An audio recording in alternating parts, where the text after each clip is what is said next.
Hello friends, welcome to all of you on नेरी study. मैं हूं कल्पना और मैं स्वागत करती हूं आप सभी का अपने चैनल पर। देखिए, आज जो सेशन मैं आप लोगों के लिए लेकर के आई हूं, ये सेशन बताएगा कि आपने कितनी तैयारी की है।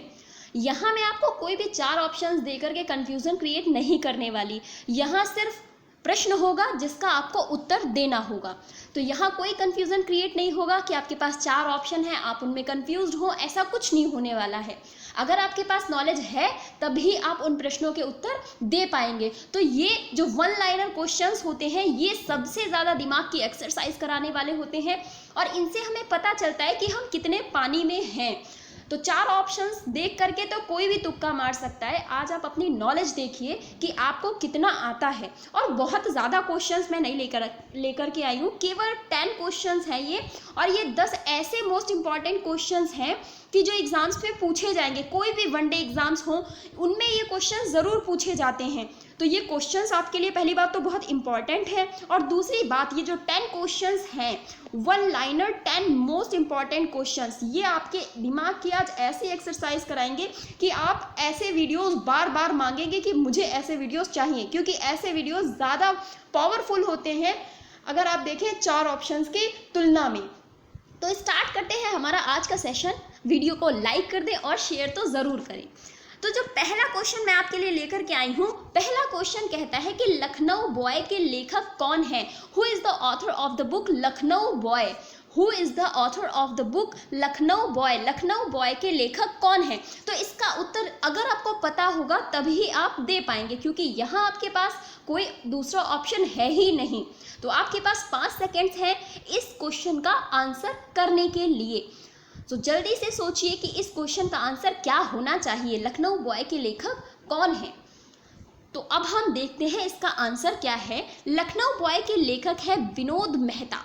जी हाँ, विनोद मेहता लखनऊ बॉय के लेखक है। और मैं आपको बताना चाहूँगी कि ये विनोद मेहता वही व्यक्ति हैं जिन्होंने जो भारतीय पत्रिका आपने सुनी होगी आउटलुक, ये उसके संस्थापक हैं विनोद मेहता। और मैं बताना चाहूँगी कि अभी वर्तमान में इनका निधन हो चुका है। 2015 में इनका निधन हुआ था विनोद मेहता का। और ये आउटलुक पुस्तिका जो पत्रिका है या पुस्तिका है, उसके ये संस्थापक रहे थे। और इनकी पुस्तक का क्या नाम है? लखनऊ बॉय। नेक्स्ट क्वेश्चन आपके लिए जो है वो है एजेंडा 21 किस क्षेत्र से संबंधित है? तो agenda 21 is related to which field?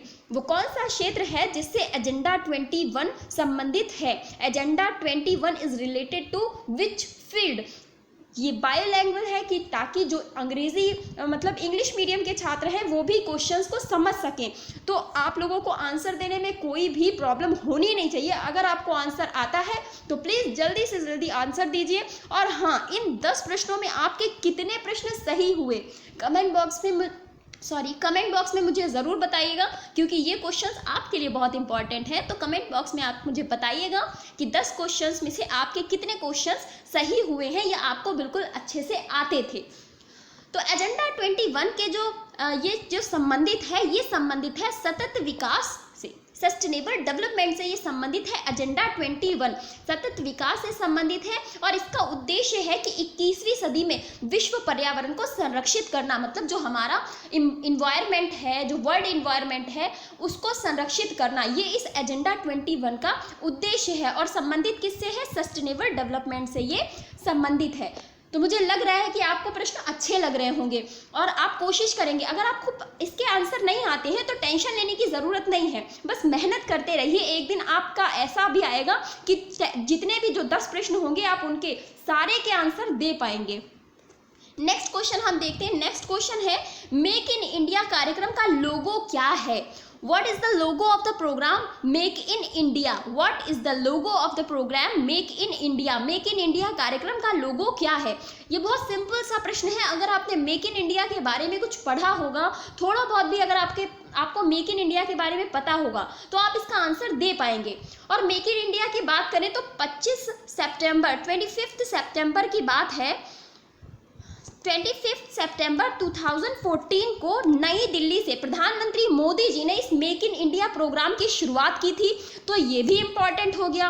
और इसका लोगो जो है वो पता है क्या है? इसका लोगो है शेर। आपने देखा होगा लायन। लायन इसका लोगो है, आपने देखा होगा इस तरीके से एक सर्कल सा रहता है, उसमें मशीनें टाइप की बनी रहती है, उनसे एक शेर बना हुआ है। तो अगर आपने मेक इन इंडिया के लोगो पे कभी ध्यान दिया होगा ना, तो आप इसका उत्तर बिल्कुल दे पाए होंगे। नेक्स्ट क्वेश्चन हम देखते हैं। नेक्स्ट क्वेश्चन आता है कि हवाई जहाज के टायरों को चौड़ा करने में चौड़ा करने के लिए कौन सी गैस प्रयुक्त होती है? Which gas is use to widen the tyres of the aeroplanes? Which gas is use to widen the tyres of the aeroplane? हवाई जहाज के जो टायर होते हैं उनको चौड़ा करने के लिए कौन सी गैस को उसमें भरा जाता है? तो आपको इसका उत्तर देना है, तो जल्दी जल्दी से सोचिए वो कौन सी गैस है जो हवाई जहाज के टायरों में यूज की जाती है। तो अगर हम बात करें इसका सही उत्तर क्या होगा, तो इसका सही उत्तर है नाइट्रोजन। नाइट्रोजन इसका बिल्कुल सही उत्तर है। नाइट्रोजन वो गैस है जिसको भरा जाता है। और ये नाइट्रोजन की अगर हम बात करें, जैसे इसमें क्या रहता है कि दबाव होता है बहुत ज़्यादा। आप देखेंगे जो जब वायुमंडल में जाता है ऊपर, तो वहाँ पर दबाव बहुत ज़्यादा हो जाता है। तो नाइट्रोजन थोड़ा आप वातावरण के साथ में इसका सामंजस्य अच्छा होता है, इसीलिए नाइट्रोजन को यूज़ किया जाता है। आगे हम बात करेंगे नेक्स्ट क्वेश्चन। नेक्स्ट क्वेश्चन जो है वो कहता है लाल स्याही बनाई जाती है। Red ink is made by. लाल स्याही किससे बनाई जाती है? तो जो रेड इंक आप देखते हैं, प्रश्न आपसे पूछा जा रहा है कि वो किससे बनाई जाती है। तो रेड स्याही हम उत्तर देख लेते हैं किससे बनाई जाती है। इसका सही उत्तर है ईओसिन। ईओसिन से ये रेड स्याही बनाई जाती है। ये ईओसिन जो है एक टेट्रा ब्रोमोफ्लोरिन करके फ्लोरोसिन करके होता है। ये है एक ईओसिन जो है एक टेट्रा ब्रोमो फ्लोरोसिन, ये इसे बोला जाता है, यही है। और लाल स्याही में ईओसिन का तनु विलयन प्रयोग होता है। तो एक तनु विलयन होता है अगर आप हिंदी में बात करें। और ये लाल स्याही में जो प्रयोग किया जाता है वो ईओसिन का यूज किया जाता है। नेक्स्ट क्वेश्चन हम देखेंगे, और इसमें प्रश्न सिर्फ एक क्षेत्र से नहीं है कि इतिहास के ले लिए या पॉलिटी के ले लिए। इसमें जो भी प्रश्न मुझे अच्छा लगेगा, कहीं से भी हो सकता है, वो मैं इसमें इन 10 क्वेश्चंस में ऐड करूंगी। तो हमारा 6th क्वेश्चन कहता है कि इनमें से शाहजहां ने शाह बुलंद इकबाल की पदवी दी थी। इनमें से किसे शाहजहां ने शाह बुलंद इकबाल की पदवी दी थी? तो वो कौन से व्यक्ति थे जिनको to whom Shahjahan given the title of Shah Buland Iqbal? To whom Shahjahan given the title of Shah Buland Iqbal. तो इसका आप उत्तर फटाफट देखिए कि इसका उत्तर क्या होना चाहिए। तो पहले तो आप ध्यान रखिए कि शाहजहां के समकालीन कौन कौन थे। तो जो समकालीन होगा उन्हीं को तो शाहजहां उपाधि देगा।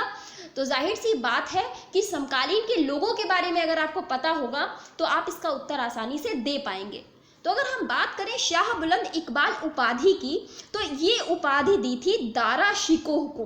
दारा शिकोह शाहजहां का समकालीन था, मतलब आप एक तरह से देखें। और फिर उसके बाद दारा शिकोह को ही इसने ये उपाधि दी थी। दारा शिकोह नाम याद रखिएगा, बिल्कुल भी भूलना नहीं है। दारा शिकोह को ये उपाधि दी गई थी। नेक्स्ट क्वेश्चन हम देखते हैं, महाभारत मूलतः किस रूप से जानी जाती थी? महाभारत मूलतः किस रूप से जानी जाती थी? Basically Mahabharata is known as which name? Basically Mahabharata is known as which name? तो महाभारत को हम किस नाम से, कौन सा और नाम है जो हम महाभारत के लिए प्रयोग करते हैं? महाभारत को उस नाम से भी जाना जाता है। तो याद करने की कोशिश करिए, क्या आपने कभी जय संहिता का नाम सुना है? जय संहिता, तो जी हाँ, महाभारत को जय संहिता के नाम से भी जाना जाता है। जय संहिता इसका बिल्कुल सही उत्तर हो जाता है। नेक्स्ट क्वेश्चन हम देखेंगे, तो हमारा 8वां प्रश्न कहता है कि रॉलेट एक्ट किस वायसराय के काल में पारित हुआ था? रॉलेट एक्ट किस वायसराय के काल में पारित हुआ था?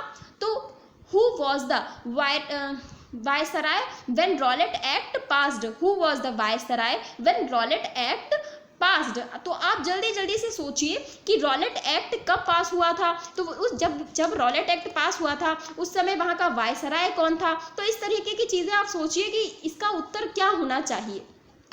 तो अगर हम इसके उत्तर की बात करें तो सबसे पहले हम उत्तर देख लेते हैं।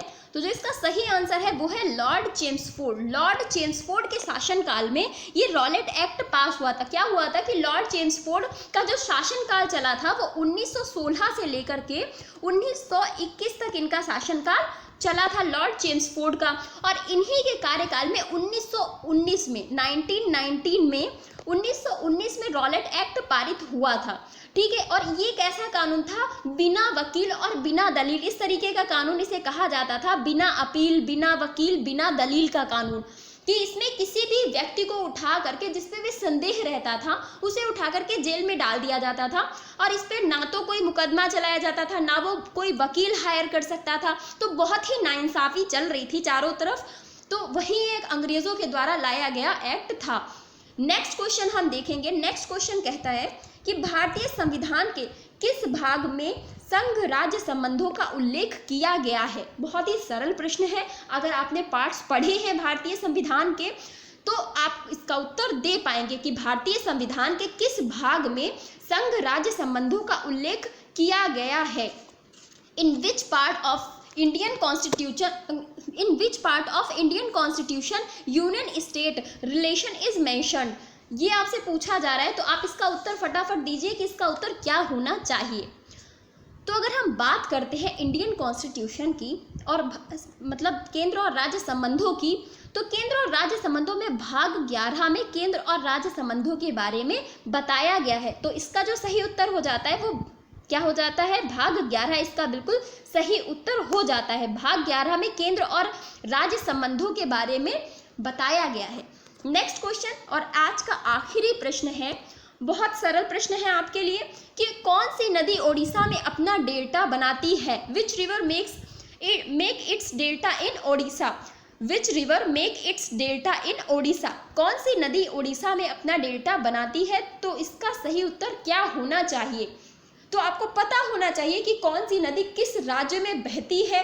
सबसे बड़ी चीज़ तो ये पता होना चाहिए। अगर आपको ये पता है तो आप आसानी से मतलब ज्ञात कर सकते हैं कि इसका सही उत्तर क्या होगा। और फिर ये भी एक बहुत बड़ा प्रश्न है कि वो नदी जो है वो अपना जल जहाँ पर गिराती है वहाँ कौन सा राज्य लगता है, क्योंकि कोई भी नदी जहाँ अपना जल गिरा रही है उसी के आसपास के क्षेत्र में वो डेल्टा बनाती है।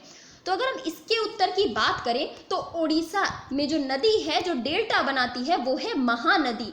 महानदी इसका बिल्कुल सही उत्तर है। ये छत्तीसगढ़ से निकलती है, परंतु ये अपना जल कहाँ गिराती है, ओडिशा में जाकर के अपना जल गिराती है। और एक बहुत इंपॉर्टेंट बात मैं आपको बताना चाहूँगी कि जो आप जैसे हमारा प्रायद्वीपीय भारत देखते हैं इस तरह से कुछ है क्षेत्र, तो जितनी भी नदियाँ इस तरफ गिरती हैं वो क्या बनाती है, एस्चुअरी बनाती हैं। क्या बनाती है, एस्चुअरी बनाती हैं। और जितनी भी नदियाँ इस तरफ गिरती हैं, इस तरफ जो आप देखते हैं इस तरफ गिरती हैं, वो सारी की सारी डेल्टा बनाती हैं। क्या बनाती हैं, डेल्टा बनाती हैं। इसका कारण क्या है कि यहाँ जो पश्चिमी क्षेत्र है, जितना आप ये पश्चिमी आप देखते हैं, पश्चिम के पठार देखते हैं, ये इनका जो ढलान है वो बहुत ही खड़ा हुआ है। तो यहाँ पर से नदियाँ सीधा एकदम समुद्र में जाकर के मिल जाती हैं। परंतु यहाँ के जो पठार हैं इनका ढलान बहुत ही ज़्यादा सीधा नहीं है, मतलब ढलान है पर बहुत ज़्यादा नहीं है, मैदानी भाग भी है कई सारे। तो ऐसी परिस्थिति में क्या होती है कि नदियाँ बहुत अपनी धीमी गति से बहती जाती हैं, कई धाराओं में बट जाती हैं। और इस तरीके से आप देखे होंगे, आपने अगर डेल्टा कभी मैप में देखा होगा तो इस तरीके से कुछ डेल्टा बना रहता है, तो डेल्टा का निर्माण कर देती हैं, कई धाराओं में बट जाती हैं। तो यही वो रीज़न है। और इधर नर्मदा और ताप्ती एस्चुअरी का निर्माण करती है। बाकी महानदी हो गई, हमारी गंगा नदी जो बांग्लादेश में मिल करके ब्रह्मपुत्र के साथ में सुंदरवन डेल्टा का निर्माण करती है। तो इस तरीके की नदियाँ सभी डेल्टा बनाती हैं। तो ये था हमारा आज का सेशन। आपको कैसा लगा और आपका स्कोर कितना था, प्लीज़ ये मुझे ज़रूर कमेंट बॉक्स में बताइएगा। और वीडियो कैसा लगा इसका रिव्यू मुझे ज़रूर दीजिएगा। Thank you so much.